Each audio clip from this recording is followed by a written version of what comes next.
पवित्र बाइबल जीवन देने वाली पुस्तक हिंदी ऑफिशियल यूट्यूब चैनल में आपका स्वागत है। हमारे वीडियो प्रतिदिन प्राप्त करने के लिए कृपया हमारे चैनल को सब्सक्राइब करें और नोटिफिकेशन आइकॉन भी दबाएं।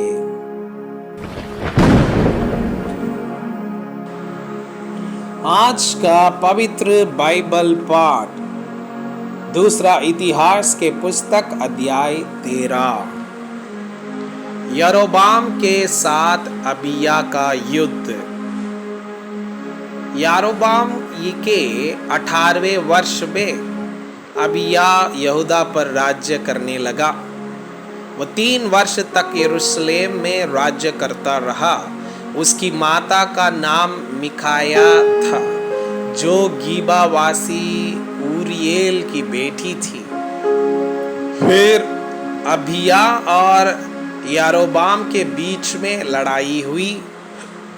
अबिया ने तो बड़े योद्धाओं का दल अर्थात 4 लाख छांटे हुए पुरुष लेकर लड़ने के लिए पांति बंधाई और यारोबाम ने 8 लाख छांटे हुए पुरुषों जो बड़े शूरवीर थे लेकर उसके विरुद्ध पांति बंधाई। तब अबिया समारैम नामक पहाड़ पर, जो एफ्राइम के पहाड़ी देश में है, खड़ा होकर कहने लगा, हे यारोबाम, हे सब इस्राएलियों, मेरी सुनो। क्या तुमको ना जानना चाहिए कि इज़राइल के परमेश्वर यहोवा ने नमक वाली वाचा बांधकर दाऊद को और उसके वंश को इज़राइल का राजा सदा के लिए दे दिया है। तो भी नबात का पुत्र यारोबाम, जो दाऊद के पुत्र सुलेमान का कर्मचारी था, वो अपने स्वामी के विरुद्ध उठा है। उसके पास हल्के और ओछे मनुष्य इकट्ठा हो गए हैं। और जब सुलेमान का पुत्र रेहब्याम लड़का और अल्हड़ मन का था और उनका सामना ना कर सकता था, तब वे उसके विरुद्ध सामर्थी हो गए। अब तुम सोचते हो कि हम यहोवा के राज्य का सामना करेंगे, जो दाऊद की संतान के हाथ में है, क्योंकि तुम सब मिलकर बड़ा समाज बन गए हो और तुम्हारे पास वे सोने के बछड़े भी हैं, जिन्हें यारोबाम ने तुम्हारे देवता होने के लिए बनवाया। क्या तुमने यहोवा के याजकों को अर्थात हारून की संतान और लेवियों को निकालकर देश देश के लोगों के समान याजक नियुक्त नहीं कर लिए? जो कोई एक बछड़ा और 7 मेढ़े अपना संस्कार कराने को ले आता, वो उनका याजक हो जाता है, जो ईश्वर नहीं है। परंतु हम लोगों का परमेश्वर यहोवा है और हमने उसको नहीं त्यागा। और हमारे पास यहोवा की सेवा टहल करने वाले याजक हारून की संतान और अपने अपने काम में लगे हुए लेवीय है। वे नित्य सवेरे और सांझ को यहोवा के लिए होम बलि और सुगंध द्रव्य का धूप जलाते हैं और शुद्ध मेज पर बेंट की रोटी सजाते और सोने की दीवट और उसके दीपक सांझ सांझ को जलाते हैं।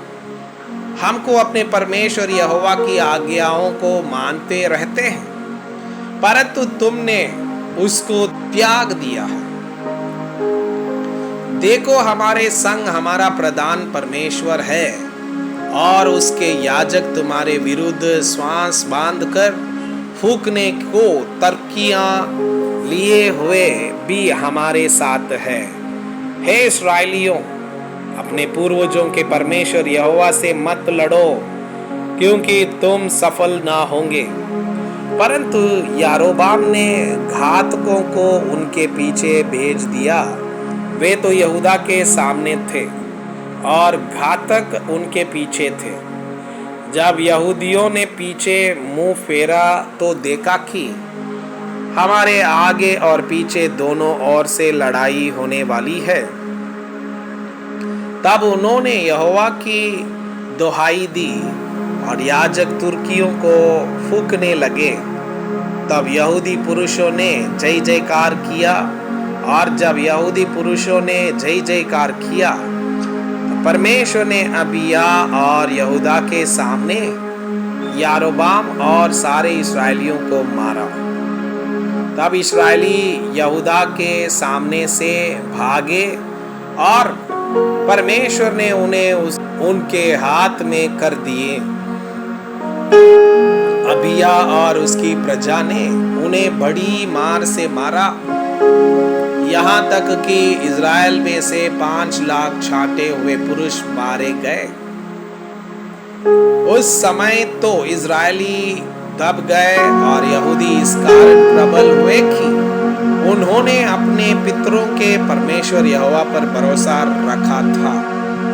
तब अबिय्या ने यारोबाम का पीछा करके उससे बेतेल, याशा और यब्रोन नगरों और उनके गांवों को ले लिया। अबिय्या के जीवन भर यारोबाम फिर सामर्थी ना हुआ, और यहोवा ने उसको ऐसा मारा कि वो मर गया। परंतु अबिय्या और भी सामर्थी हो गया और 14 स्त्रियां ब्याह ली, जिनसे 22 बेटे और 16 बेटियां उत्पन्न हुई। अबिय्या के काम और उसकी चाल चलन और उसके वचन इद्रो नबी की कथा में लिखे हैं। मैं आपसे यह अनुरोध करता हूँ कि कृपया आज का बाइबल पाठ को अध्ययन करें और जिन वचनों के द्वारा आप प्रभावित हुए उसे अपने कॉपी में लिखें और आज दिन भर इस वचनों को अपने जीवन में अभ्यास करें। परमेश्वर चाहता है